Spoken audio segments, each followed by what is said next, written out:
I couldn't forget that night. The Apache woman said to the cowboy who saved her years ago.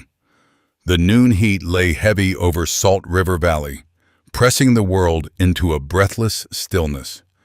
Jonas Hale lifted his hammer for another strike when a shadow moved along the ridge. At first he thought it was a trick of the shimmering air until the figure stepped closer, unsteady, swaying, climbing down the slope as if every step cost her something she no longer had. She stopped at the fence, fingers gripping the top rail, shoulders trembling. Dust clung to her torn deerskin dress. Blood-dark bruises marked her ribs, and her long black hair hung in tangled strands over a face drained by sun and pain. Yet her eyes dark, unbroken, found his with a certainty that rooted him to the earth. Her voice cracked, but the words carried straight through him. I can't forget that night. You saved my life. That's why I'm standing here. Jonas froze, the hammer slipping from his hand. The past he'd buried rose all at once alive and staring back at him. The words hung between them, fragile as smoke. Jonas didn't answer. He couldn't. For a heartbeat, he only stared, watching the woman in front of him fight to stay upright. Then her knees buckled. He crossed the distance in 2 strides, catching her before she struck the ground. Her skin burned with fever, her breath shallow, her body light in his arms, as if scraped thin by miles of running. Before we continue, please take a moment to support the channel. A simple like, a quick comment, or hitting that subscribe button helps these Wild West tales reach more people who love them. Let me know where you're listening from, and thank you for riding along with us. He carried her through the doorway of his cabin, an old structure of cedar and riverstone tucked against the slope of Salt River Valley. The air inside held the scent of sun-warmed wood, ash from last night's fire, and the faint sweetness of dried sage he kept hung above the window. Outside, the August heat shimmered over red earth and mesquite scrub. Inside, the world narrowed to the sound of her uneven breathing. He laid her on his cot, adjusted the worn wool blanket around her shoulders, and knelt beside her, up close. He could see the story written across her body, rope burns at her wrists, raw and deep, cuts along her thighs, crusted with dust. The bruises, dark blues and violets, mapped a brutal journey. She had walked far, too far for anyone to survive alone. Her eyes fluttered open for a moment, even exhausted. They were alert, watchful, the way a hunted animal never truly sleeps. Jonas felt something in his chest tighten, an old sensation he had tried to forget. He reached for a tin cup, filled it from the water barrel, and slid an arm behind her shoulders to raise her. Drink, he said softly. She obeyed, though her hands trembled too much to hold the cup. When the water eased the tightness in her throat, she sank back onto the pillow, studying him as if measuring the truth in his face. You live alone out here, she whispered. Jonas nodded once. The valley stretched for miles before touching any settlement. He had chosen this place because solitude punished a man better than any judge could. The wind, the silence, the long, empty days, they carved out everything inside him except memory. And some memories refused to fade, especially one night of fire and screams in Red Cliff Canyon. Her gaze wandered around the room, a table with a half-carved piece of cedar, a rifle hung neat on the wall, a single chair pulled close to the hearth. Nothing to suggest warmth or family, just the life of a man who kept to himself in the unforgiving land. She swallowed, voice thin. I didn't know if you'd still be alive. I followed the river, the hills, what I remembered, what she remembered. Jonas looked away, jaw tightening. He had saved a child once small, soot-covered, clutching his neck while flames clawed at the sky. He had never expected to see her grown, never expected she'd come looking for him. "Rest," he said, standing. "You're safe here." But Kaya, though she hadn't given her name yet, didn't close her eyes. She watched him move about the room, watched how his shoulders carried weight that had nothing to do with work, how each breath seemed measured. "Why do you live so far from everyone?" she asked. Jonas paused at the water barrel, the question striking deeper than she could have known. "Some places are quiet enough," he said slowly, "that a man can hear himself think." He didn't admit that he'd come to bury himself, not to heal. He didn't say he feared what he'd hear if he ever stopped running from his own guilt. Those truths were not for her, not yet. Outside, cicadas hummed against the heat. Inside, a new silence settled, softer this time, as if her presence, battered as it was, had shifted something in the air of the lonely cabin. Kaya's eyelids lowered at last. Jonas watched her breathe shallow, but steady, and for the first time in years, he felt the quiet change shape, less like punishment, more like possibility. The fever eased by morning, though the sun had barely climbed over the red mesa. A pale wash of light spilled across the cabin floorboards, catching on the dust motes hanging in the still air. Kaya stirred at last. Jonas heard the faint movement while tending the fire, the soft shift of a woman waking in an unfamiliar place. He turned slowly, careful not to startle her. She pushed herself up on one elbow, blinking as her eyes adjusted. The blanket slipped from her shoulder, revealing the jagged bruise just beneath her collarbone. She pulled the blanket up instinctively, and Jonas looked away, giving her the privacy she had not been granted in a long while. For a few breaths, neither spoke. It was not the silence of strangers, but the silence of two people who did not yet know which truths could be safely touched. "You found my cabin on purpose," he said finally. Kaya's gaze flickered to him, cautious. "I followed what I remembered." She answered. Her voice was hoarse but steady. "The shape of the hills, the bend of the river, the way you rode north that night, before the fire swallowed everything behind us." Jonas felt the words land heavy.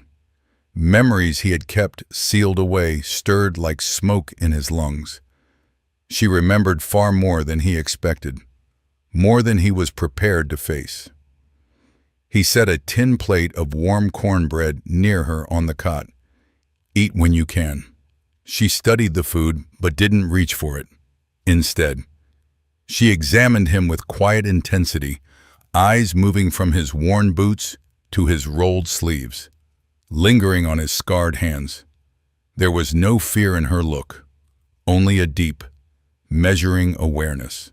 The kind a hunted woman learns out of necessity. "You don't ask my name," she said. Jonas kept his eyes on the fire. "You'll tell me when you're ready." The corner of her mouth twitched. Not quite a smile more, a faint, surprised recognition of gentleness. She had expected suspicion, distance, maybe even rejection. And though Jonah's voice was rough, there was no hardness in it. She lifted the cup he'd left by the bed, hands trembling slightly. "Kaya," she said at last. "My name is Kaya." He nodded once. "Jonas." "I know," she murmured. "I've said your name more times than I should have." The honesty of it startled him. He turned, and for a brief moment their eyes met fully, no shadows in the way. What she saw there made her breath catch.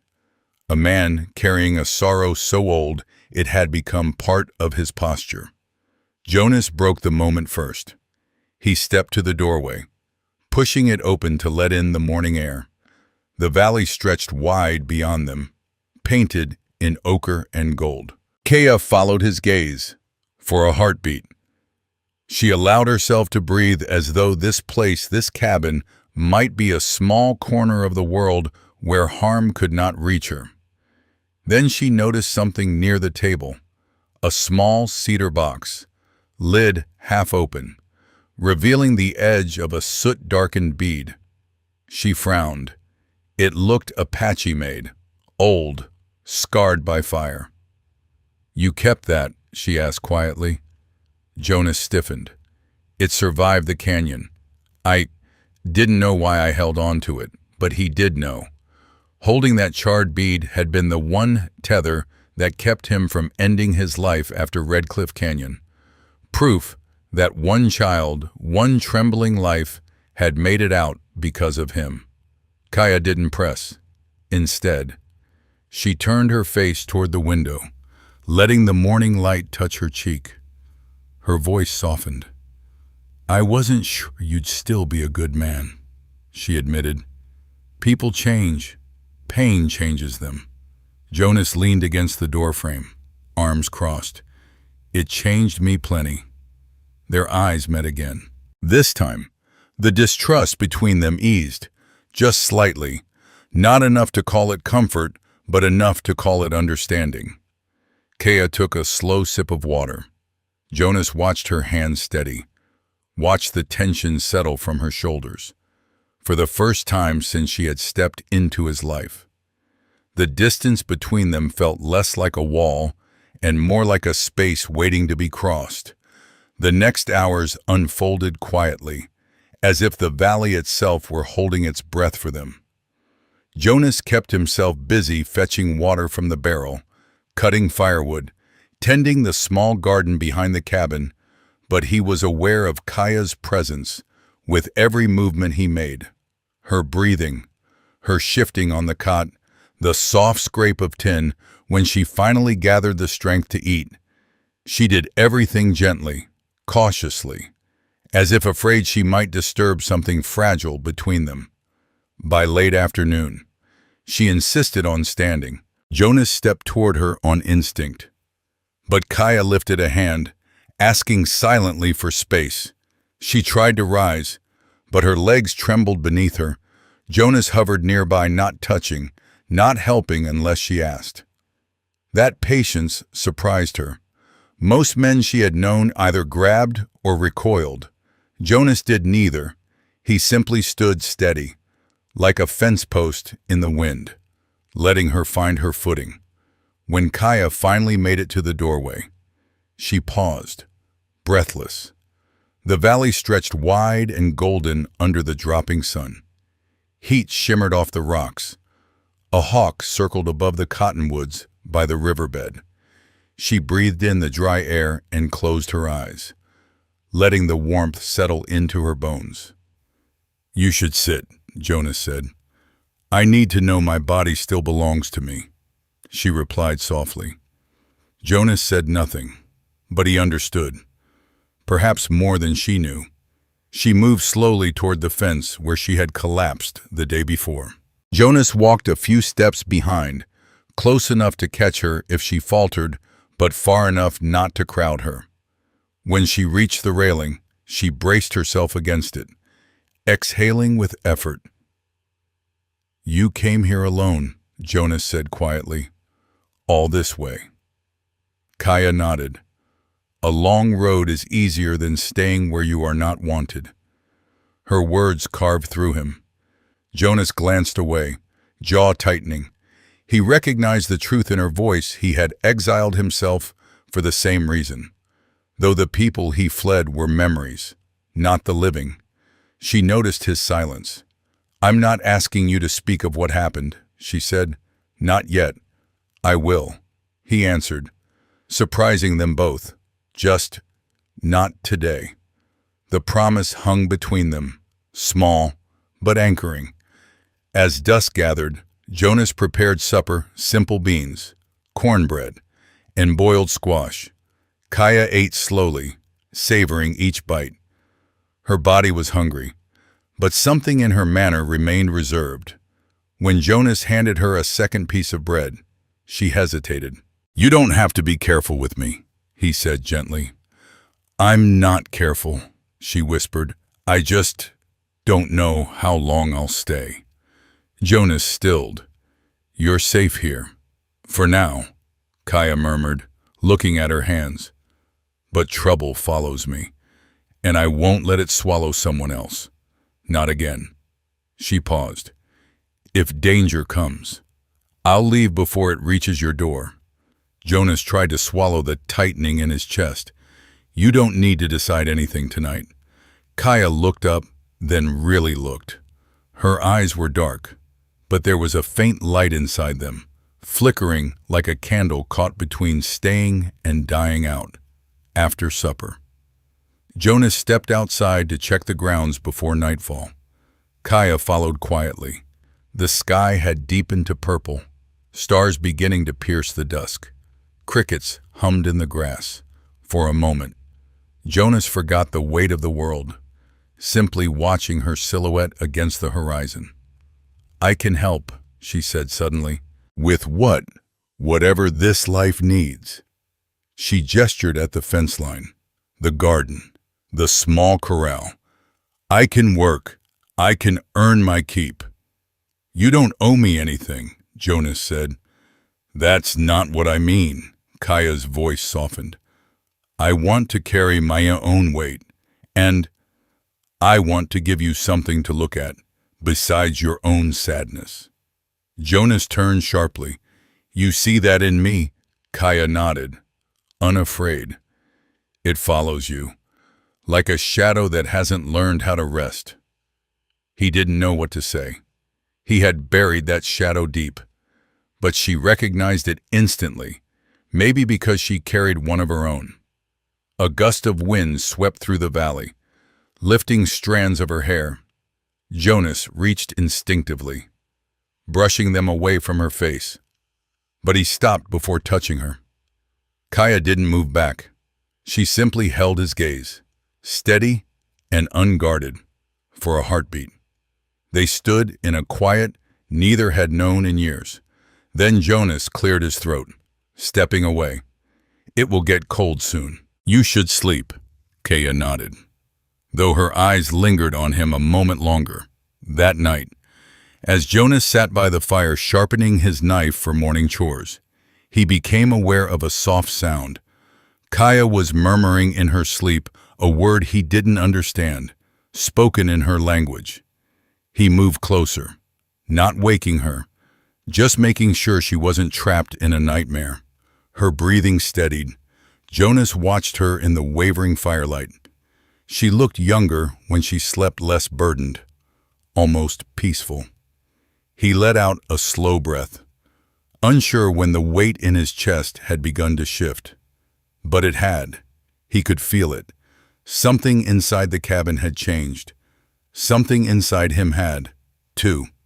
Night fell over Salt River Valley with an uneasy stillness, the kind that made Jonas Hale's instincts tighten beneath his skin.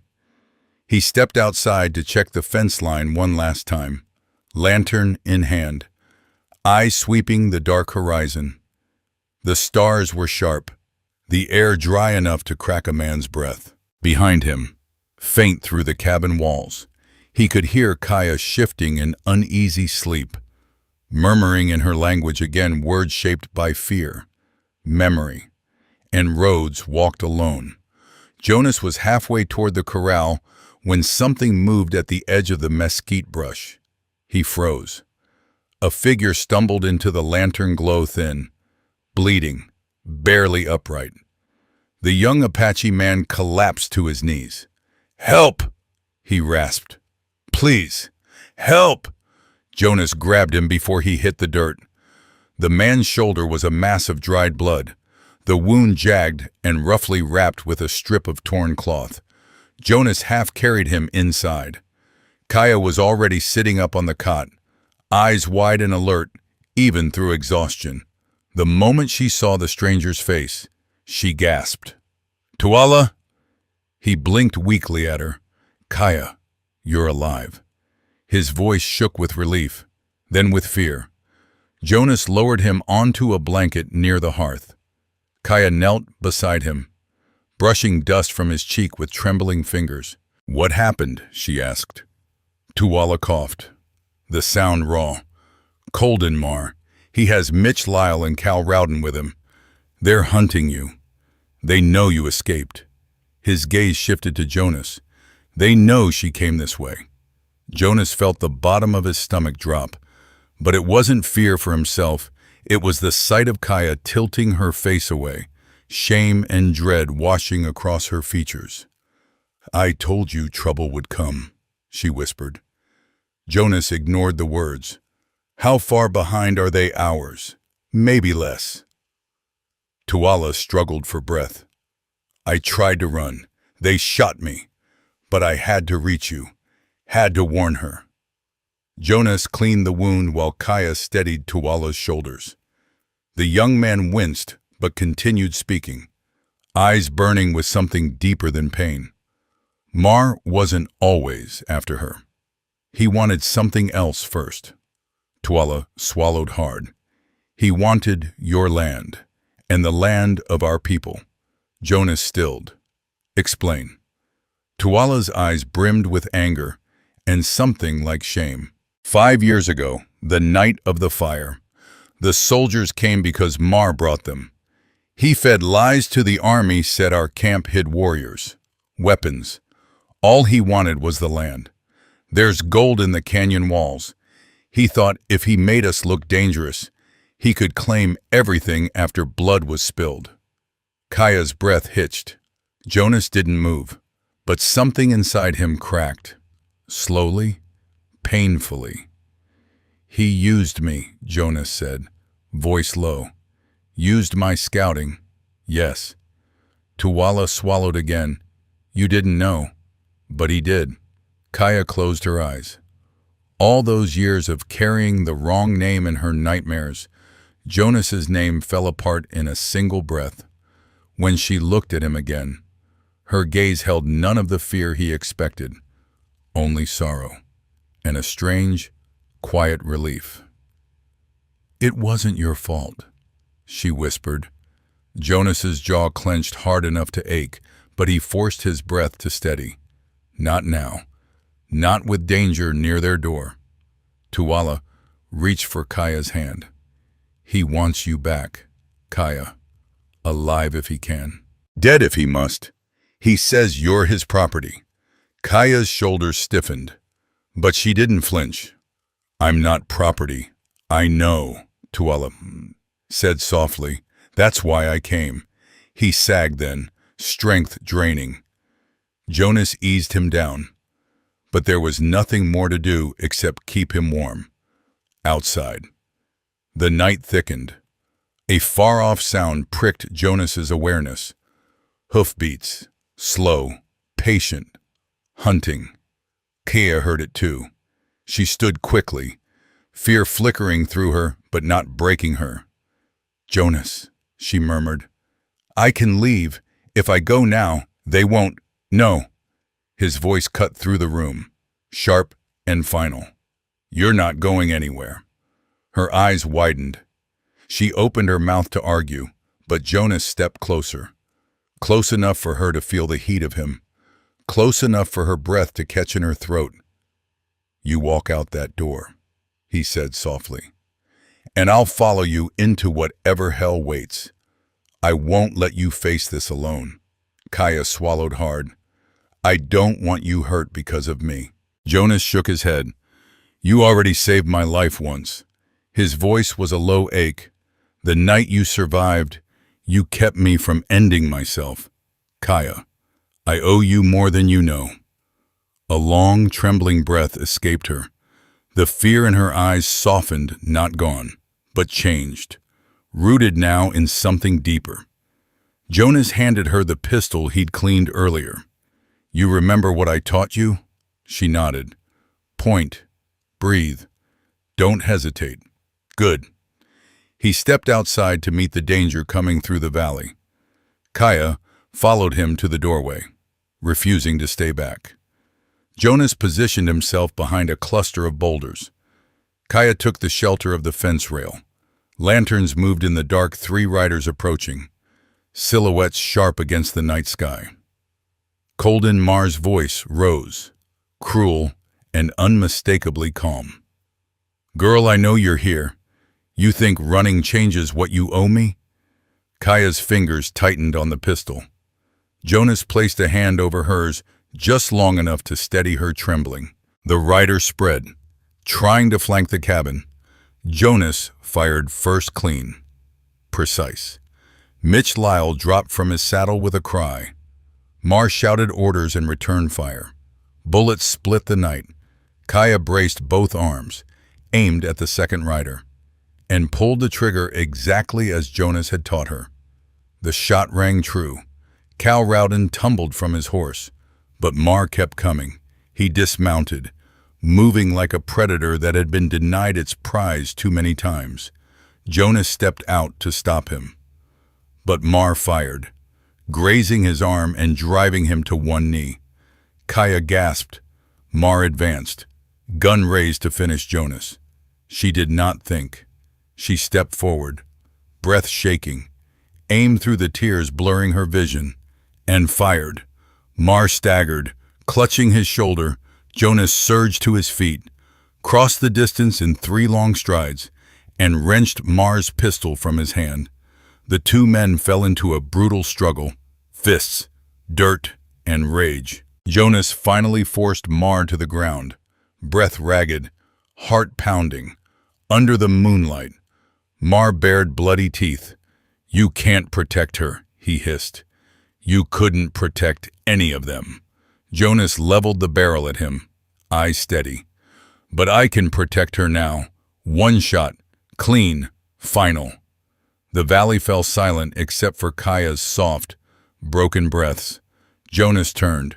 Kaya was standing where he'd left her, shoulders trembling, pistol dangling in her hand. He crossed to her, cupping her face gently. "It's over," he whispered, but the truth was written in her shaking frame.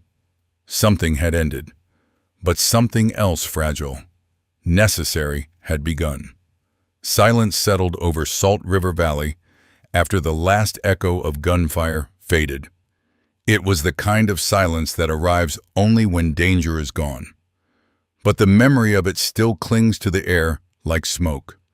The moon hung low and pale, lighting the ground where the fight had taken place. Jonas stood beside Kaya, feeling her breath tremble against his chest as she leaned into him.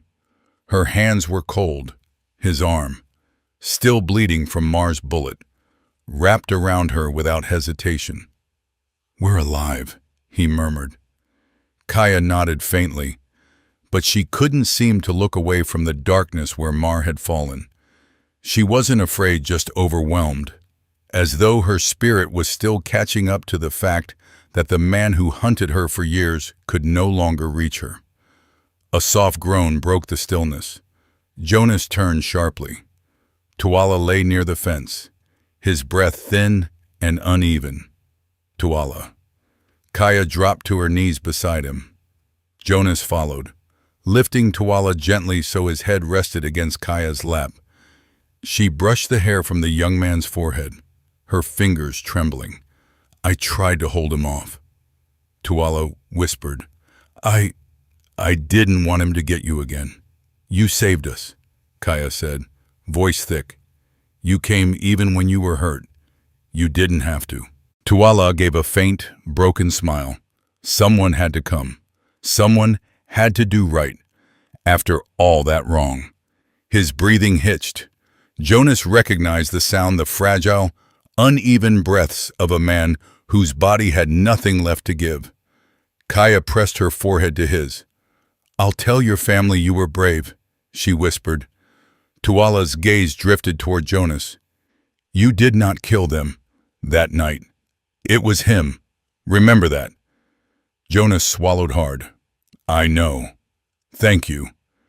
Tuala closed his eyes. His chest rose once more, then stilled. Kaya's shoulders fell forward, grief folding her body like a breaking wave. Jonas placed his hand on her back. Steady, warm, grounding her without a word. She stayed like that for a long while, the night deepening around them, the desert winds slipping gently over the grass as if trying to soothe what neither of them could. When her tears finally quieted, Jonas lifted her to her feet and guided her toward the cabin. She followed silently, walking as though every step was both heavy and freeing. Inside, the fire was still glowing in the hearth, casting soft gold over the walls. Jonas went to bandage his arm, but Kaya's hand caught his wrist. "Let me," she whispered. She cleaned the wound with careful hands, her touch light but sure. Jonas watched her in the flickering firelight, the way her hair fell over her shoulder, the faint smudge of dirt on her cheek, the steadiness returning to her breath. Even exhausted, she had a quiet dignity, a strength far deeper than her small frame suggested. "You shouldn't have stayed," she said finally. "You could have died." Jonas shook his head. "If you walked out of here tonight, I'd be the one dead. Maybe not by a bullet, but something inside me would be gone." Kaya paused, cloth in hand. Her eyes lifted slowly to his. "You can't say things like that," she whispered. "Not when I don't know if I'm allowed to stay." Jonas moved closer, slow enough that she could step back if she wanted. She didn't. "I should have told you sooner," he said. "The day you arrived, I felt something I hadn't felt in years. Not fear, not guilt, just something waking up." Kaya's breath hitched. She looked down at her hands. "I didn't tell you everything either," she said softly. "I didn't say how many nights I followed the river, whispering your name so I wouldn't be afraid, or that I almost turned back because I didn't want to ruin your life." "You didn't ruin anything," Jonas said. "But I brought danger to your door, and I brought danger to yours years ago." He took her hand. "Maybe this is how we save each other." The words hung in the air, warm and trembling. Kaya stepped closer, her forehead touching his chest just over his heartbeat. "You stayed," she whispered, "even when I was ready to leave." Jonas wrapped his arms around her gently, careful of her bruises. "I'll stay for as long as you let me." Outside, the night began to lighten at the edges, offering the first hint of dawn. Inside the cabin, for the first time since their lives had collided in the fire years ago, Jonas and Kaya stood not as two people fleeing their pasts, but as two souls finally beginning to rest. 6 months passed, carrying Salt River Valley from summer heat into the gentler breath of early winter. The land around Jonas Hale's cabin had changed in quiet, undeniable ways. New cedar posts lined the rebuilt fence. Fresh planks mended the cabin's roof. A small garden Kaya's idea grew in a patch of earth near the river, its winter squash curling along the stones. Nothing grand, nothing loud, but everything alive. Jonas worked through the mornings with a steadiness that no longer came from punishment, but from purpose. Kaya often joined him, though she moved with a grace different from his. Where his strength carved lines into the land, hers softened them, her hands sweeping dust from the porch, her voice humming Apache melodies into the wind, her steps leaving delicate prints along the sandy bank of Salt River. One afternoon, pale sunlight spilled across the valley as Jonas hammered the final plank of the new porch rail. Kaya stepped outside with a basket of washing against her hip. She paused, watching him with a softness that still made something inside Jonas shift. "You work too hard," she said. He looked up, wiping sweat from his brow. "Hard work builds a life." "And what do you think we're building?" she asked quietly. Jonas didn't answer right away. He set the hammer down and came to stand beside her. Together they looked out over the land river glinting under the sun. The cottonwoods swaying, the distant mesas glowing red like banked embers. Kaya shifted, touching the porch rail he'd just finished. When I first came here, I didn't think I'd stay longer than a night. I was already planning my escape before the fever passed. I know, Jonas said. I saw you reaching for the door. She glanced up at him. But then you said I didn't have to run alone anymore. Jonas nodded. I meant it. Every word. A gentle quiet settled between them. Not the hollow silence that once filled his cabin, but a silence shaped by understanding, by the simple comfort of standing beside someone who no longer feared the ground beneath her feet. Kaya set the basket down and stepped toward him.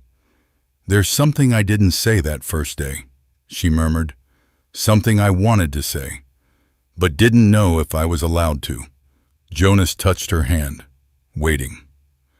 That night you carried me from the fire, Kaya said, voice barely above a breath. I thought I'd never see your face again, but every place I ran, I kept remembering your arms around me. How safe it felt for one moment in the middle of hell. She looked away, blinking back the emotion rising behind her eyes. When I said I came because of that night, it wasn't only gratitude, it was hope. Jonas reached gently, tilting her face up. Then let me tell you something I didn't say either, he whispered. When you arrived at my fence, shaking and half broken, something inside me woke up, something I thought I'd buried for good. You didn't just survive that night, you saved me from it. Her breath stilled. Then she closed the small space between them, resting her forehead against his chest as she had the night Mar died. Jonas wrapped his arms around her, holding her close as the wind swept softly across the valley. After a long quiet, Jonas pulled back just enough to meet her eyes. You said once, he began carefully, that you stood at my door because I saved your life. Kaya nodded. Jonas's voice lowered. If you still want what you asked for that day, broken as you were, you only need to say the word. Kaya's eyes shimmered, not with fear this time, but with certainty. She took his hand and placed it over her heart. I want a life with you. Jonas, she whispered, not because I owe you mine, but because it finally feels like mine belongs somewhere. Jonas exhaled, something deep inside him loosening. He leaned forward, pressing his forehead to hers. Then we build it. Here, together. The sun dipped behind the mesa, and the first shadows of evening stretched long across Salt River Valley. In that fading light, the cabin no longer looked like a place where a man hid from the world. It looked like a home, two silhouettes standing close on the porch, framed by the gentle glow of a new beginning. And from that day on, the valley wasn't just a lonely stretch of desert anymore. It became a place where two wounded lives found root and grew quietly, stubbornly, like wildflowers blooming through stone.